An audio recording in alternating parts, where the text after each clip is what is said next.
Okay, so it is Sunday. Today is September the 6th. We're back into the study guide. Proverbs 3:21 through 35 is the lesson today.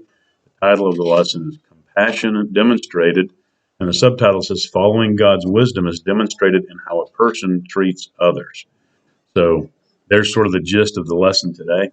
I'm going to start on page 28 and read through the introduction to this lesson. It says, Love for God is purely academic if it's not expressed in real ways toward people. So let me just pause on that for a second.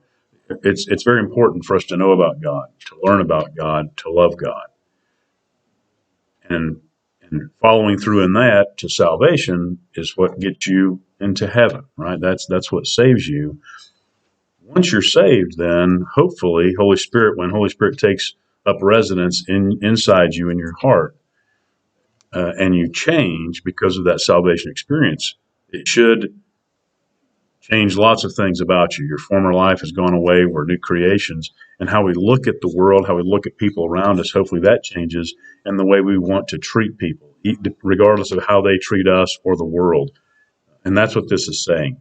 Love for God is important, but it's purely academic if it's not expressed in real ways toward people. So it says the cocoon we often make for ourselves, and I'm guilty of that. A lot of times I just want to withdraw into myself or within my family in a very small circle of people or things around me. But it says the cocoon we often make for ourselves keeps us from demonstrating the authenticity of our love for God by loving others. How we treat others is the acid test of our spiritual maturity, but loving people is not always easy. Everybody knows that, right? It's hard. Sometimes it's hard to love people, even family and friends. Sometimes if you get crossways with them, or if they are raised differently than you, or they behave differently than you, or they believe different things from you, even in families, but certainly outside of families. Again, it says loving people is not always easy. We need biblical wisdom to know how to relate to others, especially to those with whom we disagree. And in this day and time, I marvel sometimes at how this quarterly was for spring. So we should have done this 3 months ago, but because of COVID, it was delayed. And so it's amazing how, with all of the things that are going on now, with all of the unrest in our country, the rioting, the protesting, all of that, there's a lot of disagreement. And there's a lot of violence related to that disagreement because people are not satisfied to disagree civilly in a lot of cases. So this is really poignant to me as I read this, just thinking how God, uh, I won't presume that God put COVID on this earth to delay this series of lessons. And this is one of those things that points to me how God works. Okay, to get to this lesson. So again, the whole book of Proverbs is about Solomon trying to pass on wisdom to his son, and we don't know which son it was he was talking about, but he was a parent of many. One of his sons, Rehoboam, became the king after him. So maybe it was him, but who knows? So on page 29 now, in the context, it says Solomon was a parent. Like any parent, he wanted his son to be happy. That is why he urged his son to seek the wisdom of God. And obviously for Cheryl and I, and any parents, hopefully what we want for our kids is to be happy, to have things, to be better, to do more, to have more than the parents had. And this is the time when it's a struggle to do that, just because of all that's gone on and the way the economy is right now. So, but even in Solomon's time, that's what he wanted. It says wisdom is not only essential and characteristic of the life of the believer, but believe it or not, wisdom also produces joy. If you're wise, and this is not just knowledge, book learning and things you've learned in school, but wisdom, which is application of that knowledge, particularly as it relates to God's wisdom, it produces joy. Further, it says wisdom is something that is acquired, pursued, embraced, and practiced throughout your whole life. Hopefully, your wisdom is increasing. Experience helps you with your wisdom. Some things that you do, you learn from. I always kind of joked about in an airplane. There's been a couple times when, especially in military airplanes, flying low altitude or whatever you're doing, there are times that I got scared once or twice. Things happen. And my joke was the ones you live through, hopefully you learn from. And that applies to all your life. Hopefully you're not having experiences that are potentially deadly. But the point is, when you experience something, hopefully you learn from it, especially if it was an unpleasant experience. All right. Now, the last part of this context I want to put in there, it says the wisdom that comes from God is more important than personal opinions or preferences. We all have our opinions. We all have our preferences. We all have, based on what we've seen, experienced, lived. Even young people have a set of experiences that you tend to form your opinions and your thoughts from. Godly wisdom is more important than all of that. So this kind of goes to that setting self aside, even when you, in your heart, you know you're right, and the other person is wrong. Think about God's wisdom and let that guide how you respond or how you act. All right. And it says, where does the wisdom that produces lasting joy come from? Obviously, it comes from God. Before anything existed in creation, a wise, holy, and all-powerful God existed. It is in him that all wisdom resides. In the end, wisdom from God produces the life that enables a person to have a clear conscience. So the verses again today for the lessons, Proverbs 3:21 through 35. I want to read through those, and then we'll just come back and kind of go through them as far as the lesson goes. So starting in Proverbs 3, verse 21, this is King James. We'll read through those. And again, Solomon's talking, obviously, as it starts to his son. My son, let not them depart from thine eyes. Keep sound wisdom and discretion. So shall they be life unto thy soul and grace to thy neck. Then shalt thou walk in thy way safely, and thy foot shall not stumble. When thou liest down, thou shalt not be afraid. Yea, thou shalt lie down, and thy sleep shall be sweet. Be not afraid of sudden fear, neither of the desolation of the wicked when it cometh. For the Lord shall be thy confidence, and shall keep thy foot from being taken.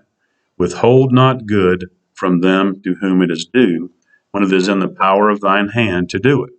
Say not unto thy neighbor, go and come again, and tomorrow I will give, when thou hast it by thee. Devise not evil against thy neighbor, seeing he dwelleth securely by thee.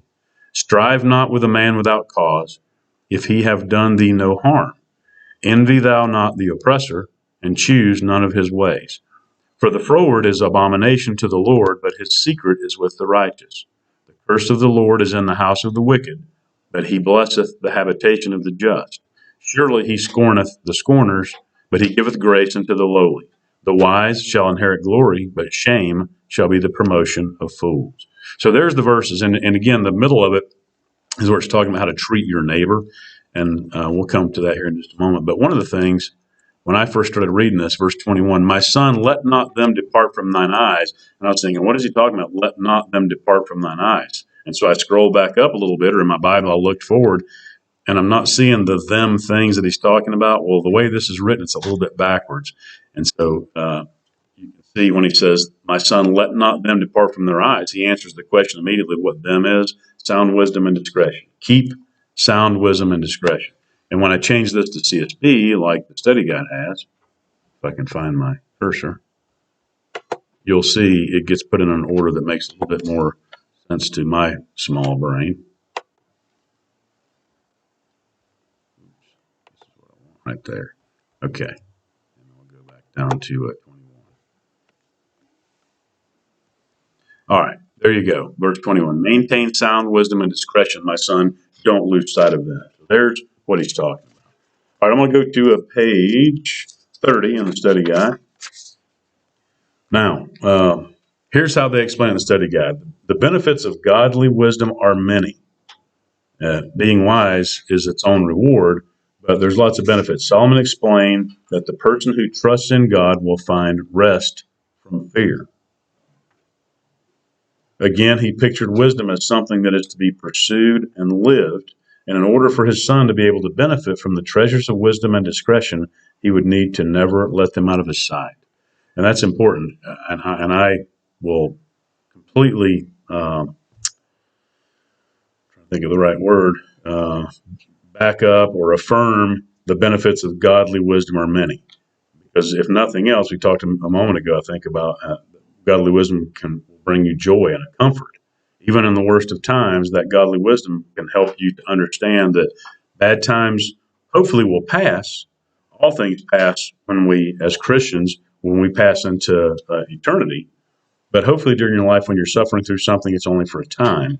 But that godly wisdom can help us to understand that God has a purpose, God has a plan, and all things work to the good for those who trust in God. It doesn't necessarily mean that all things work out well immediately while you're living, but you have that promise. Okay? So that's kind of the verses 21 and 22. Maintain that sound wisdom and discretion, my son. Don't lose sight of them. They will be life for you and adornment for your neck. It's almost like a not a prize, but something that you get tangible, like a jewelry would be to wear.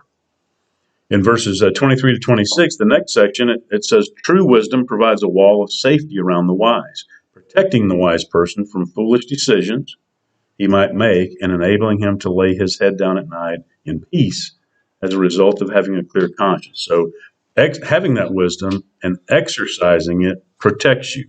Even though, you may have all sorts of turmoil around you in your family. I think about this young man that you're talking about, and they're distant. There are people that have that turmoil around them close daily, and that can be a scary thing, particularly for a young person to think, I don't want to have to be the responsible one in my family. The adults, the grandparents, the parents need to be the responsible ones. Well, even as a young person, if you have that wisdom, that can hopefully give you comfort that God sees, God knows, God's will be done. In the middle of page 30, there's a paragraph that says, the confidence we need to live out a wise and God-centered life does not come from avoiding those we may fear. And now this is kind of talking about different people. It does not come from avoiding those we may fear, especially those who oppose God. That's another tendency, and I would say it's not a bad thing. As a Christian, hopefully you surround yourself as much as you can with like-minded people, certainly Christians. That doesn't mean that we talked about building that cocoon around ourselves. You will, by nature, be exposed to other opinions, other points of view, other ways of life. That doesn't mean you have to necessarily avoid them. I would say avoid the things that they do that you know are not in accordance with what God would have you do. But so the confidence we need to live out a wise and God-centered life does not come from avoiding those we may fear, especially those who oppose God. True confidence comes from knowing and loving God. For the Lord will be your confidence. That comes out of the verses. The Lord will be your confidence. God is with us, and it is his presence that produces our confidence. And I hope that your confidence in your knowledge. It says our confidence emanates from the awareness that nothing matters more than God's presence in our lives. We can face life's challenges and dangers confidently as long as we know that he is with us. And that's something that I will attest to, but you have to learn it, understand it, and believe it for yourself. Again, even when you feel like, and I have those days, things are going wrong, things are going bad, and I think, oh, how do I fix this? How can I solve this? This is more than I can bear. And then I think, okay, God sees it, God knows, and you have to trust in him. I ask myself that a lot. Do I trust God? Do I really trust him?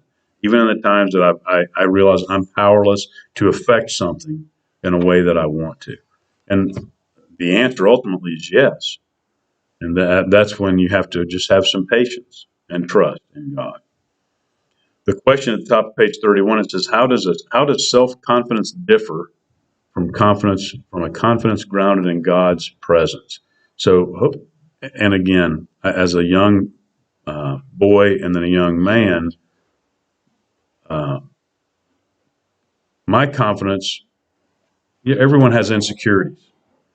Hopefully you have a self-confidence, whether it be to speak, to sing, to be around people and not be so timid that you're not a presence there.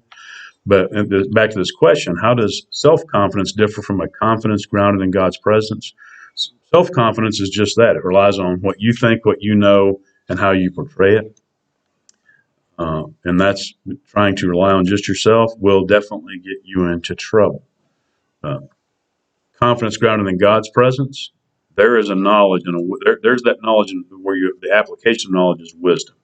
How does confidence in God lead to peace? And that is, again, having that trust in God, that he sees it, he knows about it, and he has made a promise to you that you will be comforted, that he has you. You'll experience that peace that passes understanding. All right, let's move on to verses 27 to 30. And here's where it comes to the neighbor part. And obviously here in this Blue Letter Bible, the header is treat others fairly. So 27 to 30 in CSB, it says, when it is in your power, don't withhold good from the one to whom it belongs. Don't say to your neighbor, go away, come back later, I'll give it tomorrow, when it's there with you. Don't plan any harm against your neighbor, for he trusts you and lives near you. Don't accuse anyone without cause when he has done you no harm. And we'll hit verse 31 in just a minute. But so there's 4 don'ts here, and 31 is the 4th one. Bottom of page 31 in the study guide. In what ways do our lives show that we are following God's wisdom? One sure evidence is the way we treat others. Think about how you treat people that are around you in your life, particularly those who you disagree with, who you feel like have done you wrong, who have slighted you. It's very easy to lash out at them, to seek not necessarily revenge, retribution, or even to wish ill upon them. And this is saying we need to avoid that temptation. But specifically, the things that are part of this passage says Solomon gave 4 examples of ways the Lord expects his people to treat others with fairness and compassion. And again, this relates to neighbors, and this, I think, relates to literally your people who live near you, around you. But think about it as with anyone you come into contact with or interact with. So the first one, it says, when it is in your power, don't withhold good from the one to whom it belongs. And the study guide says the one to whom it belongs is likely a reference to someone who has been working for us. This is someone who you owe something to. You literally owe them something. And what this is saying is if you owe it, don't say, and specifically, if you, and we'll look at it as an example of paying someone something. I say, Tyler, I want you to come to my house if you will. You want to make a little bit of money? Come and mow my yard. Okay, if you'll do it, I'll pay you $100 because I've got a big yard and you've got a weed eat. It's a mess, but if you'll do it, I'll pay you $100. And now you show up and you say, yeah, I need that money. I've got this thing I'm saving for, or I want to college or whatever it is. But you decide that it's worth it to me to do that work for that amount of pay that you offer. So you come to my house and you do your part of the bargain. And then when you're finished, you say, hey, I'm finished. How's it look? And I say, man, that looks great. And you kind of sit there. You don't literally put your hand out, but you're thinking, okay, I've done my part. Now where's your part? And I go, hey, I tell you what, how about come back tomorrow and I'll pay you. And now you have to leave not knowing, okay, why didn't he pay me when I finished the job? If I come back tomorrow, is he really going to have the money? Maybe he doesn't have it in his pocket, or he's got to go to the bank and get the money. Well, in this example that he's talking about, I have a $100 bill in my pocket. But for whatever reason, I choose, if I give it to you, maybe I might need it later today. Whatever the rationale is, Solomon is saying, don't do that. When you owe someone something, if you have it, give it to them, okay? Because that's the whole thing about owing and a debt. There's a reason you owe that person that. When you have it, give it to them right now. Okay? And again, for whatever that means, to apply it to a young person's life, you generally don't have someone working for you per se, but you should certainly expect that if someone asks you to do something, to pay you for it, and you do your part of it, you should expect them to pay it. That is a Christian way of responding to that. And someone who doesn't, that is a Christian who doesn't respond that way, has not read, heard, understood this section of Proverbs, because that's Solomon's wisdom given to him through God. Second, it says, don't say to your neighbor, go away, come back later, I'll give it tomorrow. In the example, it says this neighbor could have been a neighbor who needed to be paid for a job that had been completed, or a neighbor who simply had a need. Solomon directed his son to act immediately without excuse. Too often, we make excuses. I'm too busy. It's not the right time. I'll help later. I don't know how to help, that keep us from obeying God and helping others. So when you think about this in the context of helping others, if you have the ability to help someone, like when we did our camp last year, we went to Charleston, There's a worship and a study and a singing part of that, but remember it was oriented around mission. So we would go out to do things on behalf of a community in that daycare that we were at. If you have the ability to help someone, whether it be with money or your acts, with the things that you have to offer, your talents, don't delay, don't make excuses. And I'll further that with things like a tithe. If you understand tithe, and in that example where you mow my yard for $100, hopefully the first thing you do when I pay you is to take 10 of that, 10%, and set it aside because that's your tithe to give to the Lord.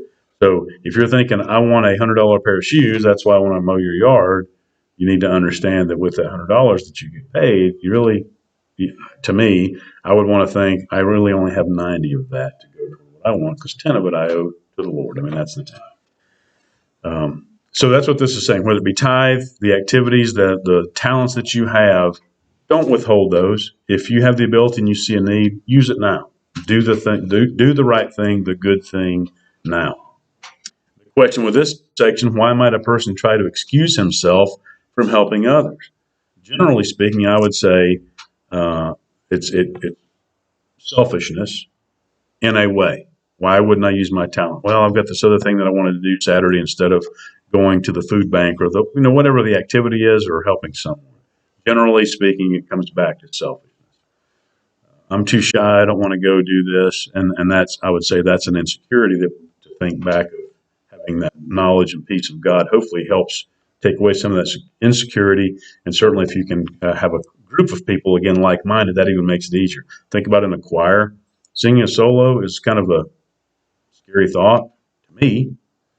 If I'm surrounded by people who are also singing and if I'm less confident, I can sort of hide a little bit in that, but I'm still doing that thing, that's good. And I can compare that to any activity. If you're in a group, hopefully you're doing everything that you can do to support that group to help with whatever good thing they're doing. The third example it says of compassionate treatment of others in this section is found in verse 29. Here's the verse: don't plan any harm against your neighbor, for he trusts you and lives near you. The person who follows godly wisdom not only proactively acts to help his neighbor, but will resist acting in ways that would bring harm to his neighbor. One of my neighbors needed, in the last week or so, had a drainage problem at his house. A ditch needed to be cleared out. My dad found out about it, and he said, hey, you've got this machine. What do you think about going down there and let's using that to help this gentleman? I said, sure, that's fine. It's just sitting there, and it's good. It would be good practice to work with this machine. So we went down there. The gentleman came out, and of course, he's very appreciative. He could have done it, but it would have been very difficult because it's a tangled mess of weeds and some logs and some stumps. And this machine, you just scratch it out. My dad has a dump truck, so we let it dry for a day or two, put it in the dump truck, he hauled it away. Well, this man, he wanted to do the right thing according to this. I never said anything about taking any money, but he gave my dad a card for him and a card for me. That was a very nice thank you card, and they had put money in it. And I looked at that and I thought, that was very kind of them, very responsible to think of wanting to pay. But we sent it back and said, I wrote him a card and put the money in it, and I said, that my dad didn't want it and I didn't want it either. Thank you for the thought. The card was enough. Just acknowledgement of thank you for helping. And I said, you're my neighbor. And hopefully anything that I can do to help you, I will do. So, and by the way, my dad had said, when it comes time to plow, if I do a garden, I might come see you. So there's that sort of a way to sort of offset. You don't need to feel responsible to pay me because you have something that I might ask you for later. And it may be a small thing because this guy, he keeps a garden every year. He's got a tractor with a plow, and it's a simple matter to drive another little ways down the road to do something like that. So not that he would owe that. The whole point of it was to say, I'm glad I could help you, and to kind of deflect. We don't want your money. We don't need your money. But maybe one day if you can help me with something, that would be very kind of you. Now, verse 30. Here's where it has the fourth demonstration of compassion. Don't accuse anyone without cause when he has done you no harm. Technically, in the study guide, it says this may have been a reference to frivolous litigation, lawsuits. If you think about people that were accused of things legally, at least maybe religiously legally. Jesus Christ was accused by the Pharisees of blaspheming because he said he was the Son of God. And they said, "You're not the Messiah," because the Messiah was prophesied to come triumphantly, at least the way they understood it. So they said, "You can't be him because you're sort of meek and you're not leading an uprising. You're not that king that we expected as Messiah." And so they had witnesses against him. Pastor talked about Stephen last week, who was the first martyr. He was the Christian that they had to go out and find people to tell lies about him in order to try to bring a case against him. And ultimately, somebody did. And so the result of that, remember, was they stoned him. And Paul, this is how we met Saul in the Bible. His name was Saul then. He was a Pharisee, and he held their coats, or he watched their coats while they stoned Stephen. And Stephen had been lied about. So this is how it relates to the kind of legally. Don't accuse anyone without cause when he has done you no harm. But it says, it also reminds us that the wise believer will not participate in slander or community gossip. So let's relate that to literally don't accuse anyone without cause. Don't talk about someone. Don't say something about someone without cause. Don't tell lies about someone. And that's where it's saying is relating it kind of more to us. Don't slander someone. Don't gossip about someone. Particularly, it's amazing how if you watch how someone will start a rumor about someone and very quickly it blows up into something that never happened, is not anywhere near true, but before you know it, people believe it. And it kind of like you've heard of I think it's called the telephone game, or it used to be, it's an old thing where you tell somebody something and by the time it comes around the room, it's completely different. And you think about that, that's kind of fun and funny to see how that happens, except when I say, "Hey, Tyler, let me tell you something about Cheryl," or "Let me tell you something about this." And I tell you, and it's sort of like, "Hey, I just can't keep this to myself. Let me just tell you this little thing, this little gossipy thing, just keep it between us." And a lot of times people can't do that because a secret's hard to tell. And he goes, hey, let me tell you this thing that Ed said about Cheryl. And he gets it a little bit wrong. And to make it a little bit more interesting, maybe he embellishes, you know. When I say, you wouldn't believe, her shoe size is it's like an 8, which is kind of big for a girl. I mean, this is just an example. And so he says, Haley, it told me, can you believe it? Can you believe Cheryl's foot size is a 9 or 9.5? I can't remember. It's a 9 or 9.5. It's really big foot for a girl. And Haley says, hey, Ella, you know what? Cheryl's foot size is like a 9.5 or a 10 or something like that, and her feet really smell bad. I mean, that's what. And so suddenly it comes around, and you go, and the more it goes, You go, wait, what? That's not. I never said that, but there it is, and everybody believes it now, right? So don't accuse anyone without cause. That one's fairly easy to relate to when you talk about slander and community gossip. Okay. Now, the question with that one, it says, what makes getting involved in community gossip so tempting? Well, the last word of that question sort of answers it, tempting. There's a temptation. It's kind of like, okay, I want to be part of this group, this crowd. I want you to go, oh, did you hear what they said? I want to be the they. How does getting involved in gossip potentially impact the believer's witness? Well, first of all, anyone who knows about believers, it clearly says we shouldn't participate in it. Second, especially if you're tearing someone down by what you're doing, that's not a good witness. That's being a hypocrite. People would say, you're a believer, but how come you're being so mean to that person? Nobody likes to go back to the beginning of these 4 rules. Nobody wants to be around a bully. And I guess actually that's what's coming up. Nobody likes a bully. Okay, so back to the community gossip, what makes it tempting?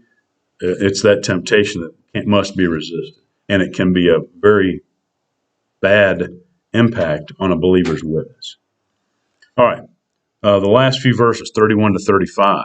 So here's where it's talking about the violence and then how God doesn't want us to take matters into our own hands or not to judge. So verse 31, don't envy a violent man or choose any of his ways. Verse 32, for the devious are detestable to the Lord, but he is a friend to the upright. Now, you ask, as I read this, I ask myself, why in the world would I envy a violent man or choose any of his ways? Before I come to that, in the study guide on page 33, it says, nothing is more rewarding than being faithful to God, even when others do not understand our humble service, and even when it is not reciprocated. So to step back from that, the introduction to it, with our confidence in God growing because of this wisdom, with our confidence in God growing and our desire to demonstrate kindness to our neighbors developing, we can live in light of the blessings of the Lord, the blessings of God. So now this sentence again, nothing is more rewarding than being faithful to God. Now, God may not reward you materially right here and now, but I get this in my own self. I feel rewarded when I am faithful to God, when I realize that, I had a choice to make in this circumstance. I could have, you've seen it sort of illustrated and sometimes in movies or in cartoons where that's someone I think back to the old Tom and Jerry cartoons where, Jerry, the Tom is the cat. And he's always trying to get at Jerry. So he's kind of mean to him, right? And other cartoons where the visual is the good person has a decision to make, and on this shoulder pops up a little poof, there's a devil. On this side, poof, an angel. And of course, it's which one do I listen to? Do I listen to the instinct? Do I listen? Of course, I'm listening to the instinct of wanting to do the mean thing, the bad thing, to retaliate. The angel is the one that says, let it pass, do the right thing, do the nice thing, be the kind person. Okay? So, so when you have that choice to make, even when others do not understand our humble service, and even when it's not reciprocated, even by holding your tongue, doing the right thing, the other person may or may not even appreciate it or acknowledge it, or may even mock you for it. We still have that knowledge, and there's a reward for us. I made the right decision. It says the point is to be faithful to God, not what we get in return. Now, Solomon warned about desiring the possessions of the wealthy who secured them through questionable means. And that's to relate back to verse 31. Don't envy a violent man or choose any of his ways, for the devious are detestable to the Lord, but he is a friend to the upright. So here's what he's saying. Solomon had already warned his son about the temptation of taking the path of a violent man back in chapter 2. Here's where he explains this. Anyone who used violence to get what he wanted would have a reputation for being cruel and unscrupulous. So here's that bully thing I was talking to. Maybe you've seen in the movies and hopefully not experienced at school, but in the movies, they're bullies. I want your lunch money. Give it to me now. Why? Well, because I want it. And if you don't, I'm going to beat you up. I'm going to hit you, or this other thing's going to happen. I did that to Callie on the bus. See, so there's a. Yes, she's little, and she'll be like, "Yes, here you can have it." Well, of course. I mean, what is two things? One, when you're small, and maybe because she doesn't know that it's okay to say no, and then the other part is the fear of saying no. And that's the whole point of what a bully relies on, is that fear of retribution to you. And so it's not uncommon for people to say, okay, well, I don't. What am I going to do for food? I don't care. I want your money. Okay, and didn't realize that money was like how she would be. Yeah. Right. So what happened is they ended up getting it back, I think. Well, so now to relate this back to here, who could see that? Who could see that and say, I want to be like that bully? Because look at they have more money now than they did before the day started. And if you magnify that to, like in business, someone who gains riches through this says, it calls it violent man, or someone who uses violence or being cruel and unscrupulous. There are people that use, I don't care how I get it. I just want money. I want fame. I want success. Step on whoever I need to get it. That's what he's saying. Do not envy those people. And like when I hear this story about Callie, it kind of makes me angry and think, okay, somebody needs to find that kid and take a switch to their rear end. Okay, there needs to be a punishment so that they understand you cannot be made to get away with this. Now, I still think that needs to be true. That person needs to be disciplined in some way. Now, that doesn't mean Tyler, finds that person, and let's say, Callie's tiny. Let's say the person that took her money is just a little bit bigger than her. Okay, boy or girl, whoever. That doesn't mean that now Tyler, who comes in as this, mostly grown young man and says, you know what, bang, here's what you get, bang. That's what he's saying. We have to resist that. That person should be held accountable through the correct way, and to relate that to adults through the law. Okay, through our social set of our social system of laws. You can't take things matters into your own hand, but there should be a like whenever I don't mean this rude way, but like whenever you guys were younger, you guys could get hit with a switch. yes. So you can't do that now. Just a parent can't just walk in and hit another child. I mean, they could probably do their own, but they could.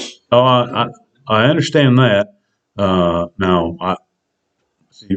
At least in my family, my dad had no problem spanking any of my cousins if they were, being bad. If their parents, and I'm not saying their parents wouldn't do it, because all of our parents were pretty good about we have acceptable ways to behave. But I understand your point.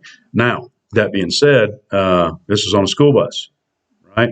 Now, this person may not care if they got suspended or had detention or something from school, which that's a problem in itself. If they do things and think, I'll risk this because I don't care if I get suspended or and this, And some parents just don't care if their kids are. and that's a huge problem right there. That is a huge parental problem. Okay, so that's a different level of issue that needs to be dealt with, because the parents if the parents aren't the example or the discipline, or at least within the family, then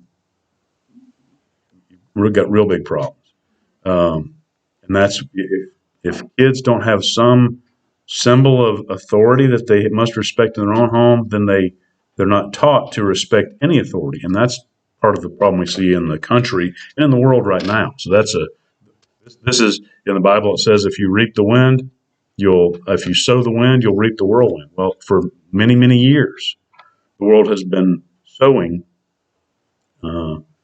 seeds of lack of respect for authority.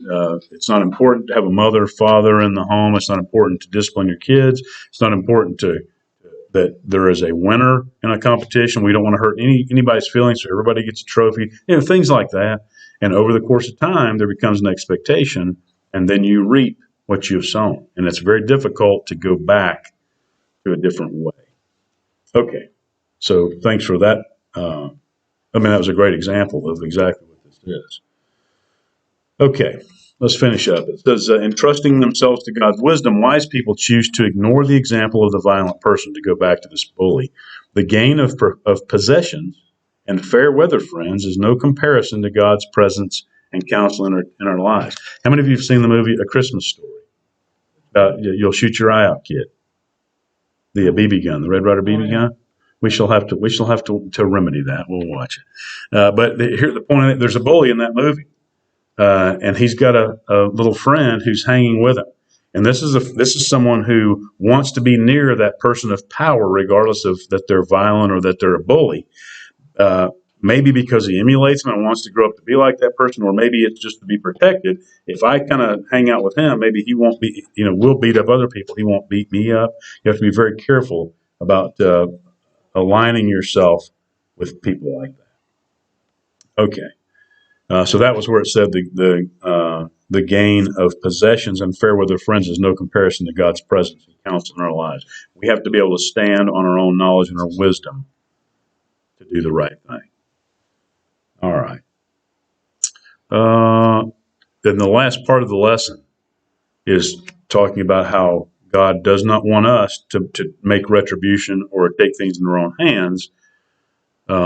Verses 33 through 35, let's just look at them. The Lord's curse is on the household of the wicked, but he blesses the home of the righteous. He mocks those who mock, but gives grace to the humble. The wise will inherit honor, but he holds up fools to dishonor.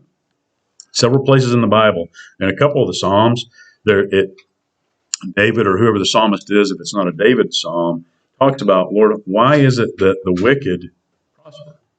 Why don't you fix this? The wicked I'm working hard. I try to be a good, I want to be your person.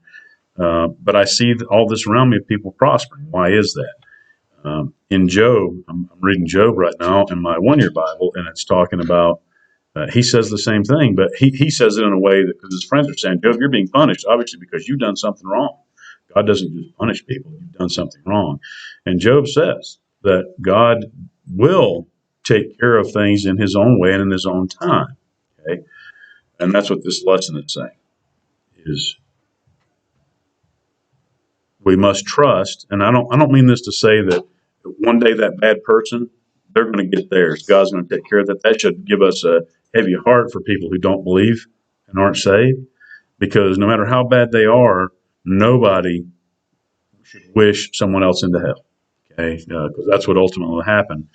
So we should have a heart for them, and if nothing else, that should help us to try to work even harder to be an example, to try to be kind as much as we can to someone like that. I'm not saying go offer yourself to get punched in the eye, or go give them your money without, well, I know you're going to ask me or beat me up for it, or maybe you're not, but here, take it anyway.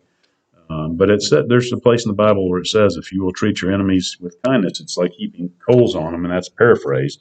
What that's saying is, if you can overcome that human instinct, one, you set an example, and two, maybe they will see that as, wow, why is this person like that? And be curious, investigate. Holy Spirit can work in their life. But ultimately, whether they do or not, if they don't, I should say, God will judge. So our job is to be the best Christian that we can be. Stand up for yourself, but don't encourage that, and try to be the example when you can. All right. Questions? Any other comments? Whenever you talk about the Christmas story, you brought me back to my old nickname in middle school on the bus. I had no control over it. It's just because how I looked. They called me Christmas Story. They called me Christmas Story. That was my nickname. Okay. All of middle school on my bus. Yeah. Well, and see, That's a compliment. It wasn't even like, no, I didn't even care. It wasn't them being mean or anything. It just became an average thing. well, and see, that's one of those things where people, and I was going to say especially kids, but not especially kids, all people, if they're not careful, they can say things that they might think is funny because it amuses their friends, or maybe they think that maybe you'll get a kick out of that. But ultimately, it's cruel. If the person that's why I'm not a big practical joker. I don't really like practical jokes or pranks like that. Only in my mind, because you're getting a laugh, or you're doing something that amuses you or your friends or whoever at the expense of someone else. And I don't like that, because I wouldn't want to be the person that's being embarrassed. I got embarrassed as a kid, so I don't want to do that to anybody else. Oh, yeah. That's right. Well, I mean, you're 18 when you get out of high school. Your But everyone's minds are still formed. find a way to make fun of you. so let me end this, and we'll just finish up.